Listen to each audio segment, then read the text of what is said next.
The music had already started. Muted strings, soft piano, the kind of song you forget the name of but hear in dreams for years. I was 2 steps from the aisle, holding my mother's bracelet in my left hand. My right hand clutched the bouquet tighter than necessary. The planner whispered, "Just 1 more minute, he's probably fixing his tie." He wasn't. The whispers spread before the truth did. Guests shifting in chairs, eyes darting toward the doors, my aunt pulling out her phone to check the time, twice. I waited another 5 minutes. Then 10. My name is Olivia Grant, 31 years old, Chief Operating Officer of a boutique logistics firm based in Connecticut, raised by a man who always said the word family like it came with a trademark symbol. I stood at the edge of a rented aisle that cost more than my annual college tuition. Still no groom, still no explanation. Just my father's voice beside me, low, rehearsed, unbothered. "Cold feet," he said. "It happens. Let's get you inside." No panic, no confusion, just management. Like this wasn't his daughter's wedding, just a shareholder announcement that needed restructuring. I didn't move. He placed a hand on my elbow, guiding, not supporting. I walked off the aisle in a $9,000 gown to the sound of guests pretending not to look. The planner was already discussing catering refunds. The florist asked if she should repurpose the arrangements for a charity gala. My mother cried, but not loudly. I locked myself in the bridal suite and didn't speak for 2 hours. Then I opened my phone. No texts, no voicemails, no emergency, just silence. When I walked out, my father was already on the phone, issuing a statement to his assistant about an unexpected cancellation. Keep it tasteful. Later that night, he sat beside me with a whiskey and a practiced sigh. "Some men can't handle permanence, Liv." He said it like a condolence, but his eyes never quite matched the tone. I didn't scream. I didn't demand answers. I watched his fingers, too steady, his posture, too settled, his words, too precise. Something was off. The betrayal wasn't just in the absence, it was in the performance of concern. I didn't sleep that night. I removed the dress myself. I folded it, placed it in its box, and slid it under the guest bed. And sometime after 3 a.m., as the house finally quieted, I made a vow not to forgive, not to forget, to find out who made the choice, because someone decided I wouldn't get married that day, and I was done waiting for a groom or a father to explain why.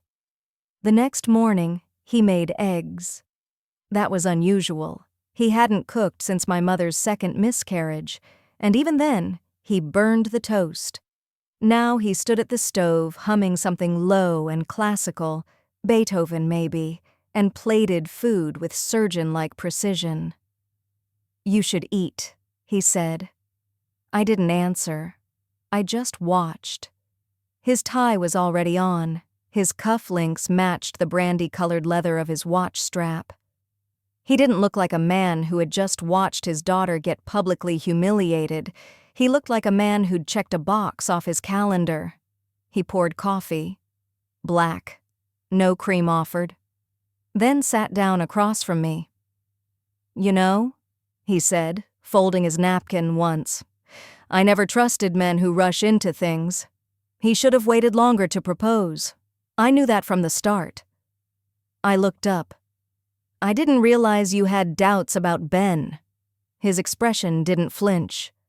Not doubts, just instincts. The words sat in the air like steam off the eggs. I pushed my plate away. "Did you talk to him before the wedding?" He took a slow sip. I did not. Then added, as if clarifying, "Not after Thursday." I got up, walked to the sink. Behind me, he said it plainly, "Olivia, I know this hurts, but it's better this way." That was the phrase. Better this way. It landed wrong. Not in tone, in timing. Because he'd used that exact phrase once before, after my mother's cancer treatment failed, after a merger fell through, after he had to fire a longtime employee for incompatibility with the brand. Better This Way meant he had planned it. I returned to my apartment that afternoon. No flowers, no messages from Ben. His phone had been disconnected, his social accounts wiped. He once said he'd never ghost me, even if I ghosted myself. I believed him. That was my mistake. I logged into our joint honeymoon account. Empty. That night I poured myself a drink, then logged into my father's family office app. He didn't know I still had access. He'd granted it 2 years earlier when I helped reconcile expenses during a shareholder audit, and had never changed the credentials. Under the Outgoing Transfers tab, I saw it. Wire transfer, $125,000. Memo. Consultation and relocation. Recipient, B. Hartman. Date, 4 days before the wedding. I stared at the screen, then cross-referenced the account number with the deposit record from our honeymoon fund. They matched. My father hadn't just known. He'd paid him. I didn't cry. I just sat with the screen for 2 hours. I don't remember breathing. I don't remember blinking. When I finally moved, it was to name the folder Grant V. Grant, Phase 1. Ben didn't leave me because he was scared. He left because he'd been bought out of the story, and my father had orchestrated the erasure with the same grace he used to fold napkins. I sat still for a long time, not thinking, just processing, like triaging a car crash from inside the wreckage. Then I opened a new document, titled it Grant vs. Grant, Phase 1. The betrayal was no longer emotional, it was strategic, which meant the revenge would be too. My father had always been obsessed with legacy, not tradition, not heritage, legacy, as in branding, optics, how the Grant family would be remembered in business magazines and country club newsletters. Growing up, I learned early that appearances mattered more than affection. My mother played her part with glossy hair and polite detachment. I played mine by staying out of headlines and graduating summa cum laude. We didn't share feelings, we shared press releases. The night after I confirmed the wire transfer, I drove back to the estate.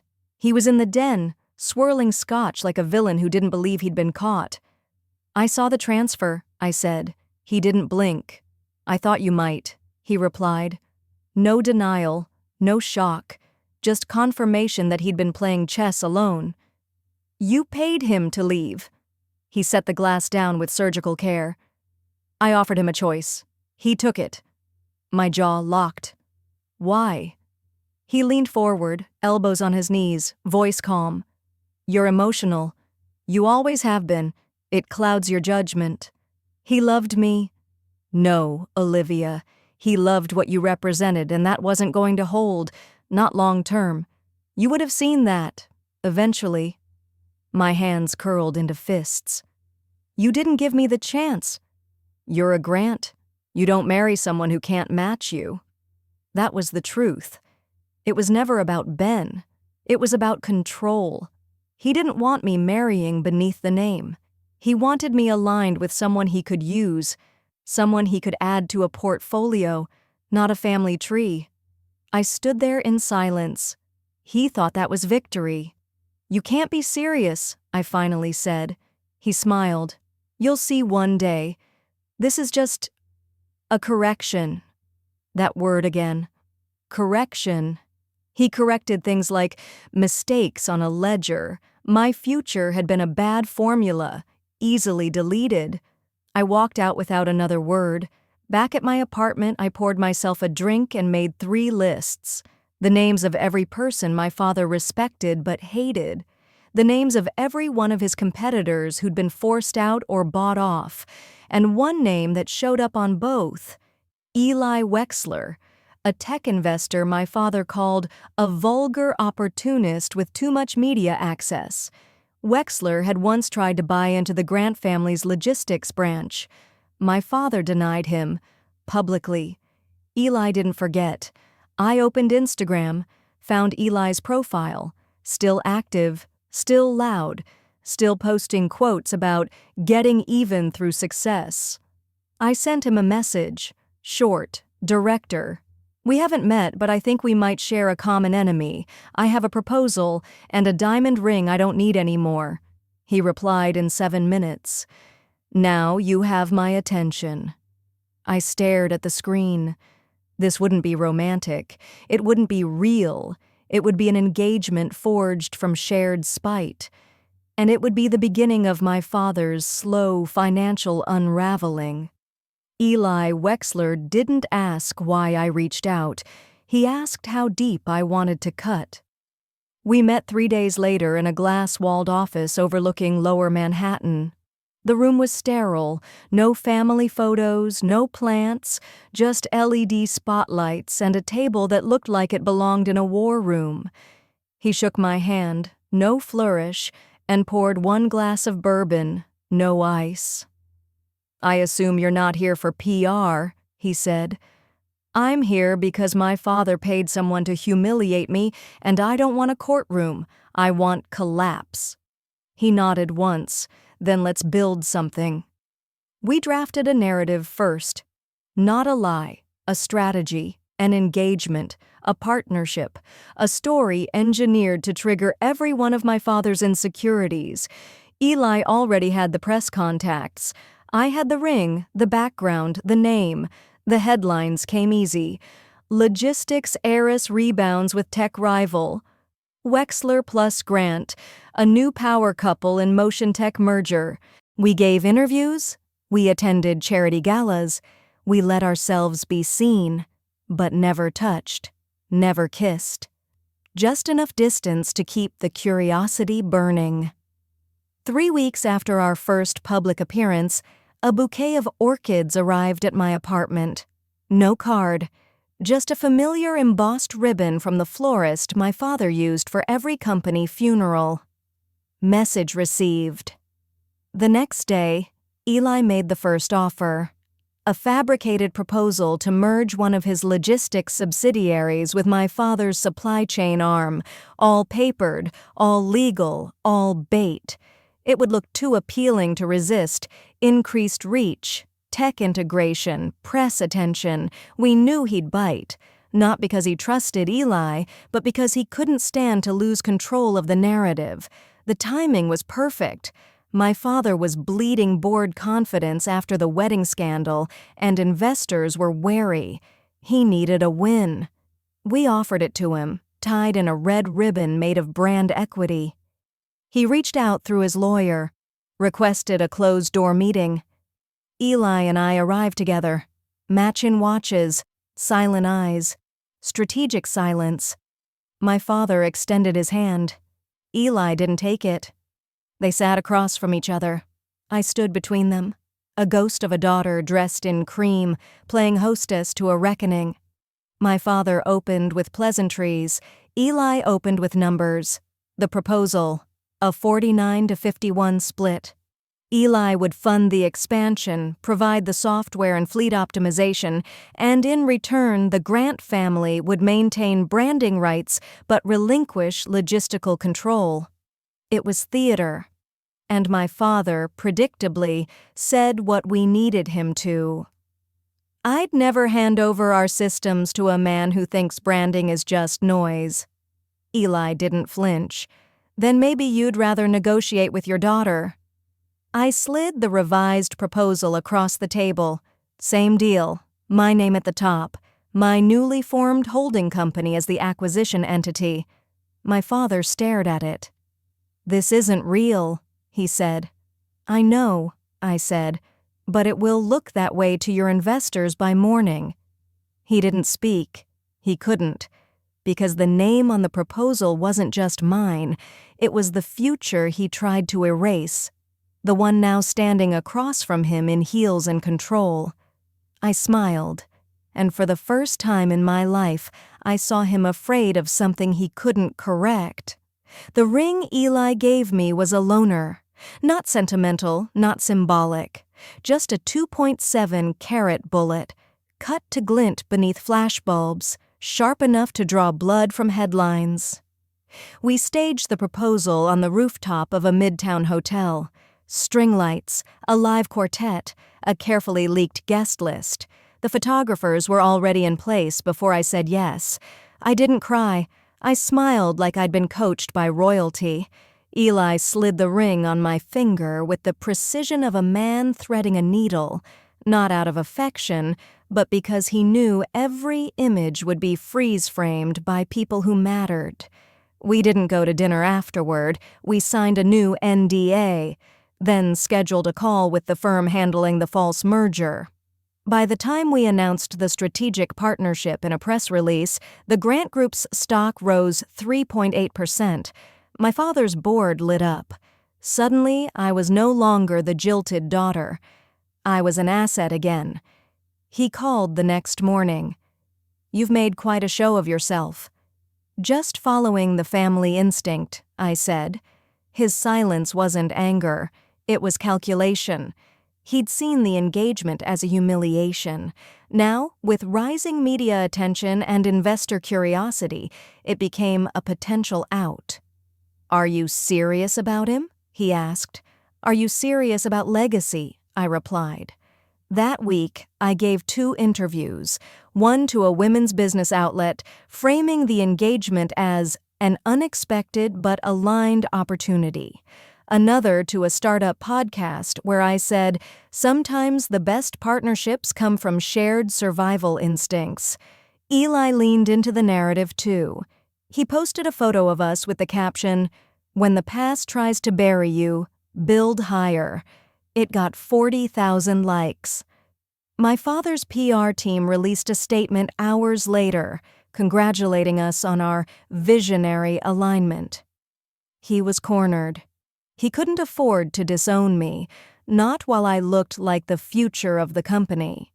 What he didn't know, what neither of them knew, was that the holding company Eli and I had filed for the merger didn't actually exist in the capacity we claimed. It was a shell, built for optics, staffed with 1 assistant, 1 temporary address, and a borrowed IP lawyer whose real job was to monitor asset exposure. The financial documents we submitted to the Grant Group were technically accurate, but the valuation model used projections that were never meant to sustain due diligence.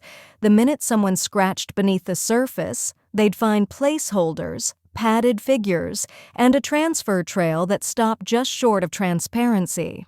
But we didn't need permanence. We just needed trust. Trust to build momentum, momentum to build pressure, and pressure to make my father overextend, financially, publicly, irreversibly. By week 4, the board voted to approve the first stage of the merger. My father stood beside me for the press photo. He smiled like he'd won. I smiled like I'd already filed the termination clause. The boardroom vote was unanimous. 7 executives, 2 lawyers, 1 father pretending his hands weren't trembling under the table. The press release was written before the final signatures dried. Grant Group to integrate with Wexler Holdings in landmark tech logistics merger. It hit the wire within the hour. Stock soared. Investors celebrated. And for the first time in his career, my father was no longer the face of his empire. The face was mine. He handed me the ceremonial pen and said, "We've come full circle, Olivia." I smiled. Not yet.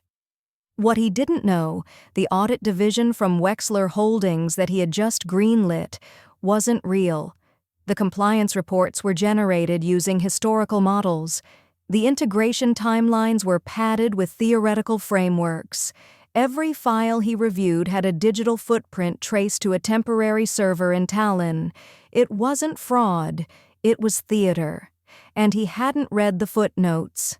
One clause in the agreement, buried on page 37, outlined conditional rescission rights should material inconsistencies surface in Phase 2 of due diligence. That clause was my trapdoor.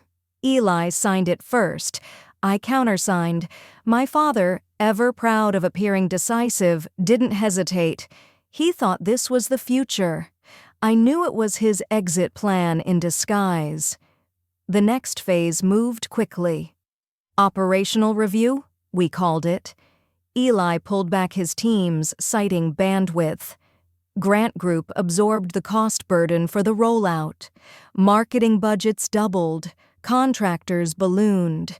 My father dipped into reserves to maintain momentum.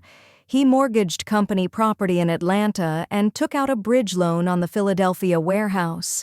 6 weeks later, I activated the clause, filed a formal notice of inconsistency, cited supply chain liabilities, asset inflation, and unsubstantiated deliverables from Wexler Holdings.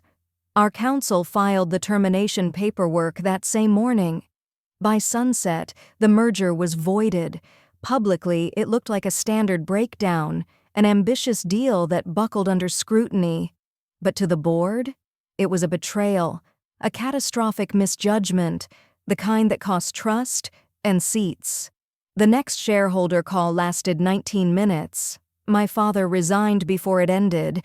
He framed it as strategic realignment. The board reframed it as preventative protection. His exit package was shredded. His voting rights suspended. His name stripped from the company's homepage. And me? I left 3 days later. Voluntarily. No drama, no farewell tour, just a one-line statement. Mission complete. I walked out of the office carrying nothing but a decoy binder and a clean conscience. I never returned. Eli did, briefly, to collect his portion of the story and liquidate his visibility. We met once more at the rooftop where it all began. He handed me the ring. "Want to keep it?" he asked. I looked at the diamond, then tossed it in the East River. He didn't ask why. He just nodded and walked away. The merger was gone. The engagement was gone. The power, however, was mine. Because he paid a man to disappear for $125,000. I built a fake empire that made his disappear for free. My father didn't call. Not after the press retraction. Not after the board replaced him. Not after Forbes ran the headline, "Legacy Logistics Giant Falls to Paper Merger Collapse. Leadership Cites Oversight." His silence wasn't guilt.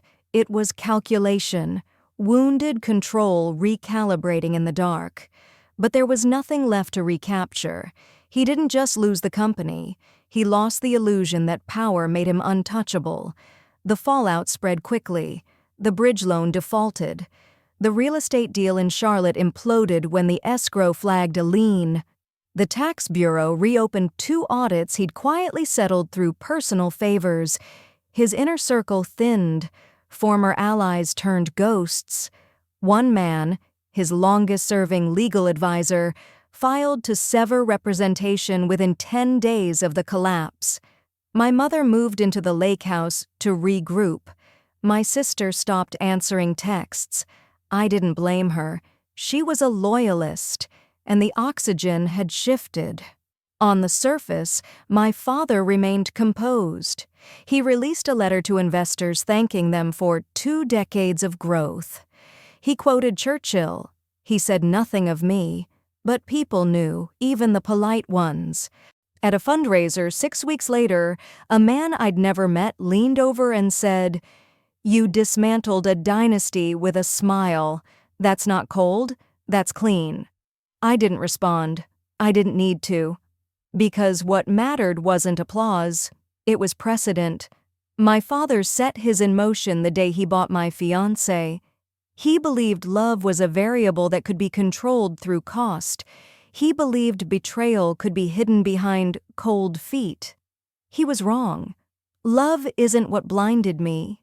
It's what taught me patience. And betrayal? It taught me systems. He made one man leave me. I made every man leave him. The last time I saw him, he was standing outside the downtown club that used to host his legacy dinners. He wore the same overcoat, held the same tumbler of scotch. But his posture had changed. His eyes tracked movement differently now, narrow, unsure, like someone always listening for the sound of collapse. He saw me, didn't wave, didn't speak, just stared, and I stared back, not with hate, not with pity, with clarity. When I was 12, he made me practice handshakes in the mirror, said I'd thank him later. I remember smiling back at myself just to make him proud. I remember hating that girl now. I wasn't the daughter he lost. I was the daughter he made, by thinking I wouldn't notice when the groom disappeared, by thinking I wouldn't trace the wire, by thinking I'd absorb the shame in silence.